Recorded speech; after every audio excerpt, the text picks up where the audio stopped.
213 Rock, Vinyl Times, the Classic Rock Radio. En direct ce soir, Pi Stoffer du groupe Lord of the Lost, le guitariste du groupe. Hi Pi, how are you, man? Bonjour mes amis. Probably everything I can do in French. And j'ai oublié mes devoirs. Okay. No, I'm very good. Thank you for having me. Yes. Again, I should say. Yes, of course. Donc en direct ce soir, Pi Stoffer, le guitariste du groupe qui vient présenter le nouvel album Lord of the Lost qui sera disponible le 8 août prochain, qui s'intitulera Opus Noir Volume 1. So, Pi, welcome tonight on 213 Rock Show. My name is Harrag Melodica and hosted by Vinyl Times Classic Rock Radio based in Paris, France.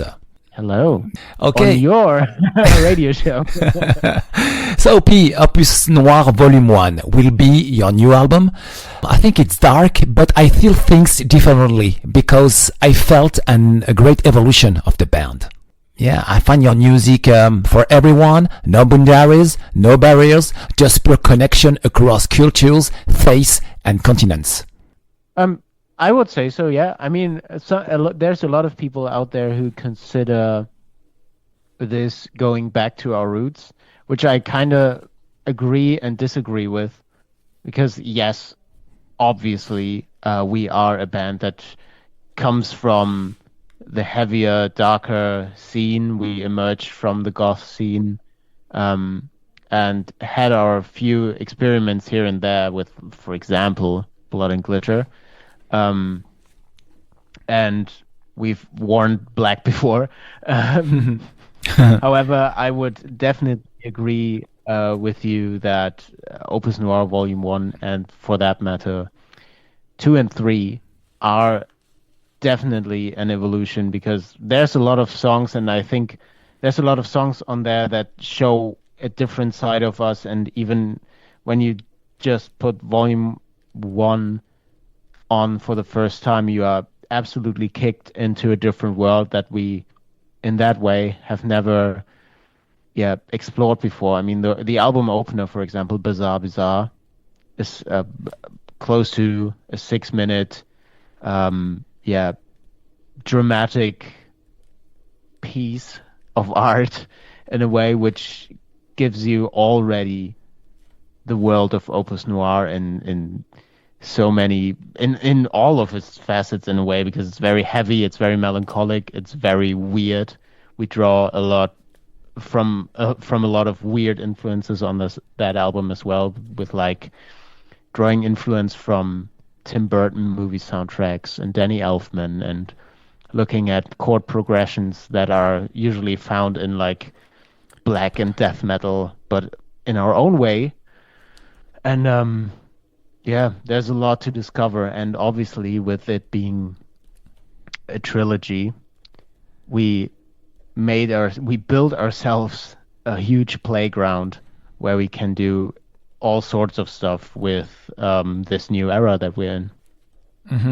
Alors, donc, pour parler de tout ça, pour commenter, effectivement, il est d'accord avec moi, effectivement, sur cette évolution, mais en même temps, les fans pensent que, avec les 5 clips qui sont disponibles sur YouTube, que le groupe est un peu revenu à ses sources, hein, leur côté darker, le côté heavy, le côté black. Effectivement, avant, il y a toutes ces façades, mais lui, il pense que le groupe a quand même évolué, et que beaucoup de chansons de ce nouvel album, effectivement, explorent leur domaine, leur état physique, leur état mental aussi, hein, donc ils expriment beaucoup de choses. Et puis, il y a aussi ce titre, hein, Bizarre Bizarre, sur lequel on va y revenir d'ici quelques instants, qui parle de ce monde tel qu'il est. Et puis il y a aussi l'influence, effectivement, du côté cinématographique de Danny Elfman et de Tim Burton, et ils sont en train de créer une trilogie, effectivement. Donc tout ça, c'est un peu ces dernières années, enfin depuis 2023, depuis cette participation, effectivement, du côté de l'Eurovision, etc., donc à Liverpool. Donc c'est effectivement, le groupe est en mouvement, hein. And would you say the Eurovision 2023 appearance in Liverpool and social media presence were key factor in reaching this new career level? I mean, it's hard to pinpoint where the need to make this record is especially came from, because I can see why it seems like a reaction to Blood and Glitter, because it's so vastly different. But I wouldn't say that Eurovision or Blood and Glitter were like the main factors for us to decide, oh, let's make a dark and heavy album again. Then again, I would say that us as a band, we don't want to repeat ourselves. And when you look at Blood and Glitter, even though it was our most successful album to date, and it would have been easy to just stay in that route to have secure success, we were like, okay, we've already done that, so we basically said everything what we wanted to say with Blood and Glitter, and at that point of time, the kind of logical consequence was to go as far away from Blood and Glitter as possible for us, and also as still likable for us, that we feel like, okay, this is us, that is something that we want to say, and that is something that we feel right now. Because, for example, when you look at Blood and Glitter, it's a very joyful, uplifting, urban album, even lack of a better word. And it's very, very vibrant and very directed at the outside world in a way, and not talking about inner conflicts or the depth inside of you. And Opus Noir is very much about the depths inside of you and also the darkness inside of you. And I think there's so much to tell from that perspective, which on the one hand led to us writing 33 songs, but also led to so many good things or interesting things to say. And I'm really, really proud of what we've achieved with everything that we made happen on this huge playground for us, which is Opus Noir in general, not only Volume 1 but 2 and 3 as well. Alors effectivement, qui peut voir effectivement toutes les réactions à travers les réseaux sociaux, etc., de la part des fans, comme il l'explique. Et puis il s'est étendu un petit peu sur l'album précédent, le Bloating Glitter, et donc il pense aussi que c'est un album aussi dark et heavy, donc il l'a précisé, comme il a dit, nous sommes un groupe, et donc effectivement, il n'y a pas de restriction en fait, hein, ils sont très ouverts, et puis il n'y a pas de répétition en fait, hein. En fait, ils n'ont pas envie de se répéter. C'est exactement le message qu'il avait en dit, et aussi ils n'ont pas sécurisé un succès en fait. C'est vraiment à l'âme comme il fonctionne, hein. C'est vraiment c'est avec de la joie, avec le côté vibrant en fait, qui, comme il l'explique, et surtout pas de conflit, hein. Et Opus Noir, l'album, et le nouvel album est très introspectif. Il y a 33 titres qu'ils ont écrits et ils sont vraiment fiers de ce qu'ils ont fait. Il y aura 3 volumes, donc c'est vraiment un très très gros album qui va débarquer, hein. And the new album, Opus Noir, it's good combination between a Latin and a French word. It is, yeah. At first, it was a working title of like, we had Opus something, and we were like, okay, Opus is set. Basically, we want Opus something, but we're like Opus Dark, Opus Black. Sounds all very trashy.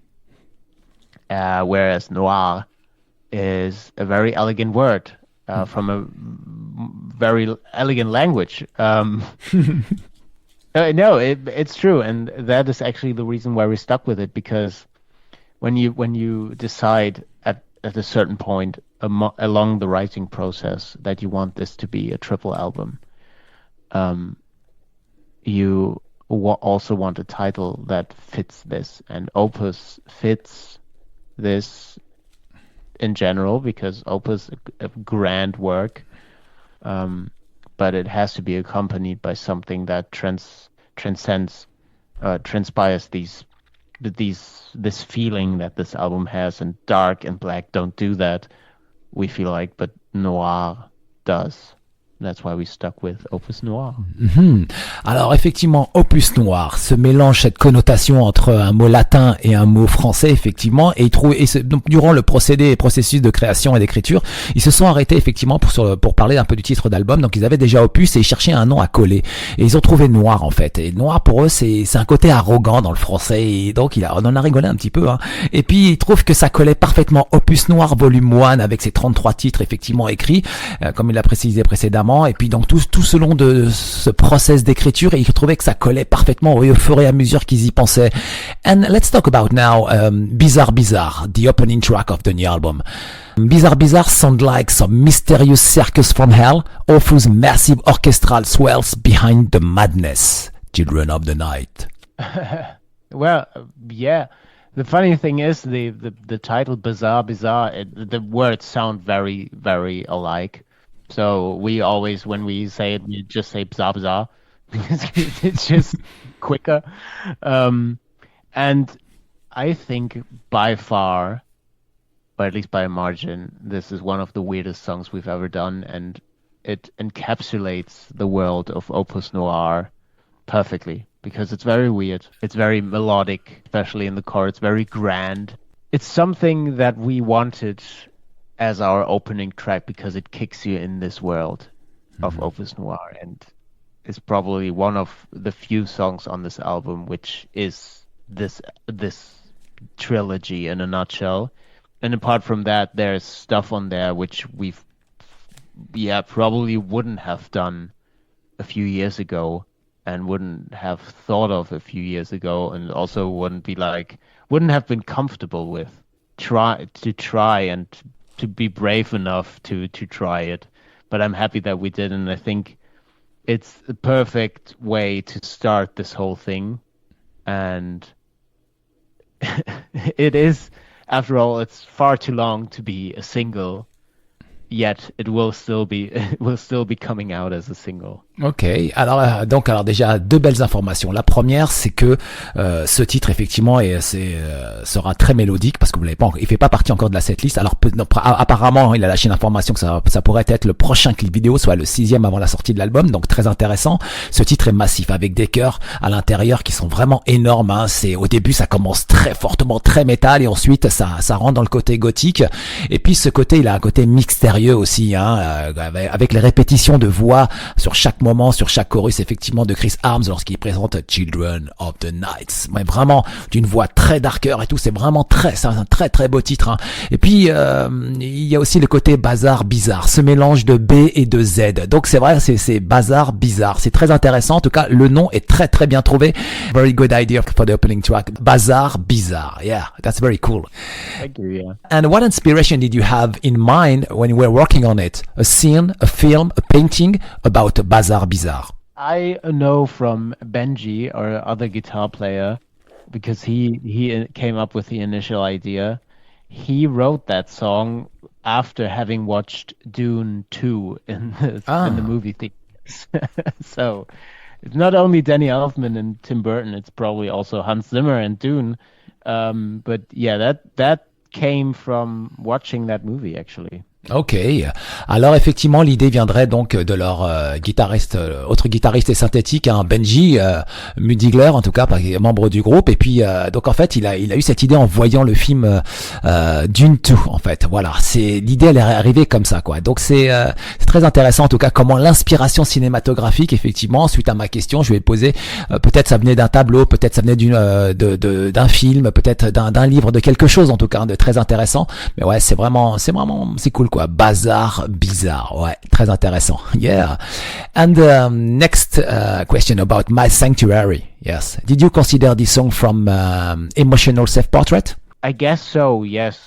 The thing is, this is it's less an autobiographical song. It's more of a overall, hey, we are all in a way in this together, because we think at least that all of us that try to or want to deal with their depth, their darkness, however you want to call it, that we are all capable of finding comfort in it when dealing with it and when knowing it, because there's always lessons in there and there's always good things to find and clarity to find when you deal with these sort of things. And sure, this is also the case with us, but we do believe that this is not only the case with us, but with everyone else as well.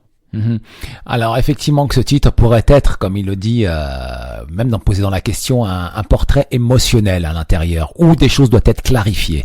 Ouais, ce titre, il est très introspectif. Hein. Donc ce single s'intitule Mass Sanctuary. C'est très émouvant, c'est très aussi, c'est très personnel et c'est une recherche de soi-même à l'intérieur, à travers différentes possibilités. Comme en fait, c'est très expliqué hein, au sein du titre. À l'écoute, ce sera génial en tout cas. And the next track, Light Can Only Shine in the Darkness, featuring Within Temptation. What a great track. Yeah. Thank you, yeah. Yeah. You met Within Temptation on a European tour, supporting Iron Maiden. That's correct, yeah. We met in 2022 in Warsaw. Ah, okay. They were supporting Iron Maiden as well, and that actually kicked off this whole adventure of, hey, we should work together at some point. And as it's the case always in the music industry, this at some point can be far, far in the future or the next day. In this case, it was a long time coming that we worked together. However, the initial song "Light Can Only Shine in the Darkness," it was meant to be this collaboration. Otherwise, we wouldn't even know if this would be on the album. This song was more or less made for this collaboration, and we are so happy that Within Temptation were on board with it as well, and are happy to be on that song. And actually today, as we're speaking here, the video came out. The single was released 2 days ago. Mm-hmm. I don't know when this interview will come out, or it's live. I think, I don't know. Yeah, it's live. It's live then. Yeah. Hey, today the single. Yes. Not the single. The video for the single came out, and the single came out 2 days ago. So if you haven't watched it, watch it. Yeah. Alors effectivement que c'est en 2022, ouais c'est ça, lors de la tournée avec Iron Maiden, effectivement il y avait Within Temptation aussi, et puis donc c'est la décision de faire un titre a été prise du côté de la dernière date, du côté de Varsovie en fait. Il y avait Chris Arms et puis Pi Stoffer et tout, c'était sur le côté, et ils regardaient le show effectivement. Et ils regardaient le show de Within Temptation, et puis ils voyaient Sharon Denadel avec sa belle voix, elle l'entendait chanter, et puis ils se sont dit tiens, ça serait bien qu'on fasse un morceau avec eux. Alors, en plus ils se connaissent, tout le monde effectivement connaissent la musique de Within Temptation, et c'est très intéressant, et ils pensent effectivement, ils ont bien eu raison, parce que ça pouvait bien se marier en tout cas, hein. Les deux mondes pouvaient se connecter, because the vocal of Chris chemistry with Sharon creates a very specific vocal luminosity. How do you craft this paradoxal blend? I think it's just the nature of their voices. I mean, I agree with you that they sit very well together, and it sounds very special. And there's definitely duets that don't fit as good in the world. I think it's just the nature of their voices and their ability to show emotion in their voice. Okay. Effectivement, que c'est naturellement que les voix se sont mixées, effectivement, elles se collent parfaitement au sein de ce titre. Il y a un clip donc qui est sorti aujourd'hui, le single est disponible depuis 2 jours, donc tout est disponible sur les réseaux sociaux pour écouter effectivement ce très très beau titre featuring Within Temptation, le Light Can Only Shine in the Darkness, 213 Rock, Vinylestimes, classic rock radio. And I remember Within Temptation early 1999. This band was gothy rock vibes, yes, pure gothy rock vibes. I remember them. Yes, very early. Yeah. Wow. Yeah, I was 6 back then, so I don't remember. Yeah, it's matched perfectly with the Lord of the Lost. Yes, very cool. And next track is "While Die in It." I was not born in love, but I will die in it. Wow. Yeah, it's a powerful message. Yes. I don't think that everyone can relate with this message. But this is one of the songs where it's definitely the case that it's more autobiographical than I'd like it to be. However, when writing the lyrics, it wasn't that hard which sounds dumb, but it actually wasn't that hard to get into this feeling and to just write what I connect with this with this line, because this song started with the line, "I was not born in love, but I will die in it." And when I wrote the lyrics, there was something that opened a box of emotions, so to speak, Okay. where I was like, okay, that's actually easy to write about, because I feel connected to this kind of topic. And I think it's a very, apart from that, in general, it's a very, very powerful message of independency, you know? Effectivement, lorsqu'il a écrit le titre, donc Pi, comme il dit, une boîte s'est ouverte en fait, hein, et les paroles sont arrivées. C'est un sujet qui est quand même très difficile. Hein. Je ne suis pas né dans l'amour, mais je mourrai dedans.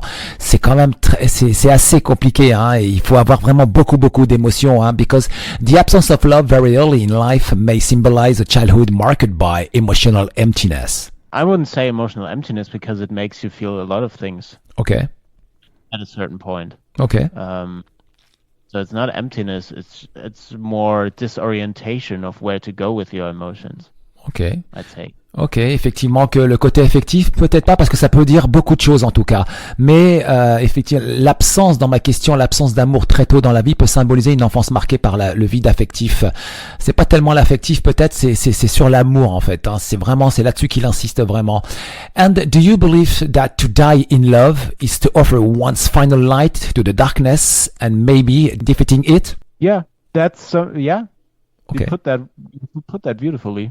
Yeah. Okay. Definitely. That's essentially what I think is something attainable, something that you should strive for at the end of your life, whenever that might be. Peut-on penser que dans l'amour, c'est d'offrir sa dernière lumière à l'obscurité et la vaincre en fait, hein. Lui il pense que oui, effectivement, et c'est plutôt bien vu, car il pense que l'amour, oui, ça se vit, et mais mourir dans l'amour, c'est encore plus beau, puisque ça éteint totalement en fait le côté sombre, ouais. Et donc ça part d'un bon côté en fait, c'est-à-dire que ça se termine vraiment bien. And the next track, Ghost, featuring Tina Guo. Wow, how did the collaboration with Tina come about? Yeah, we were on tour in the United States, and our bass player met her shortly before at Wacken Open Air. Mm-hmm. And we were touring kind of in parallel in the United States. We were always in the same city. Okay. Almost always. And we had off days together, so to speak. So one day we had a show and they had an off day, so some of the Hans Zimmer band came to visit us.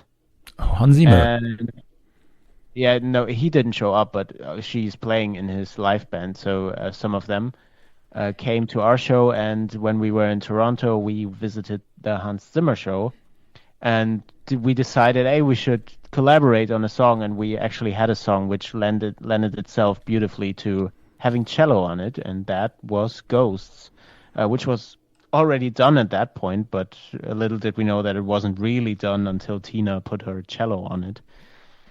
And that's that. Ok, donc alors c'est du côté de Toronto, hein, où ils ont été voir un show effectivement ils ont rencontré Hans Zimmer, et c'est là-bas en fait, hein, qu'ils ont décidé avec Tina Guo, ils se sont rencontrés, ouais, pour faire effectivement ce titre Ghost, avec un très très beau clip qui est disponible sur YouTube. The last question, please. Can you tell us about the Lord Fest scheduled for December 13? Yeah, it's our fourth time doing it. So it's the fourth time of our own festival in Hamburg. As you said, it's on December 13th. And obviously it's not only us playing, it's also the band Pain playing. We have Set Your Sails playing and Pyogenesis. And obviously we play a lot of Opus Noir songs. We play, since it's our own festival, we play a lot of everything that we've done, so we try to make it always a great mixture. It will be our biggest stage production that we've ever done, and obviously I think at least the way from France to Hamburg isn't too far. Yes. Yeah, but that's that, and that's happening this year, and our plan is And for the past 4 years, it worked out that it will happen every year. Ok, alors donc le 13 décembre prochain, il y aura le Lord Fest, donc prévu du côté d'Hambourg au Sport Halle avec Pain et d'autres groupes, et ce sera le plus gros show avec tout effectivement le biggest show of Lord of the Lost qui sera prévu pour le 13 décembre prochain. Pi Stoffer, thank you very much for this live interview. Do you have a message for the audience tonight, please? We will probably, everyone who's listening from France, we will probably see each other sooner than later. Ok, 213 Rock, Vinylestimes, The Classic Rock Radio. Retrouvez l'album Opus Noir avec des coffrets en bois, en box, une wooden box avec des cassettes, etc. Donc l'album, je rappelle, il sera disponible pour le 8 août prochain. Il s'intitulera Volume 1. Tout de suite, le single de 213 Rock, Vinylestimes, The Classic Rock Radio, Ghost. Oh yeah.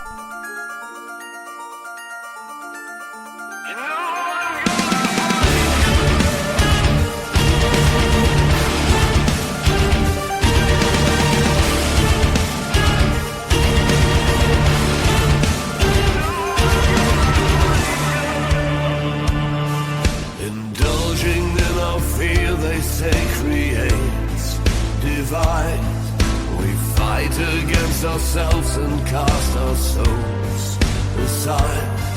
The secret every mind forever tried.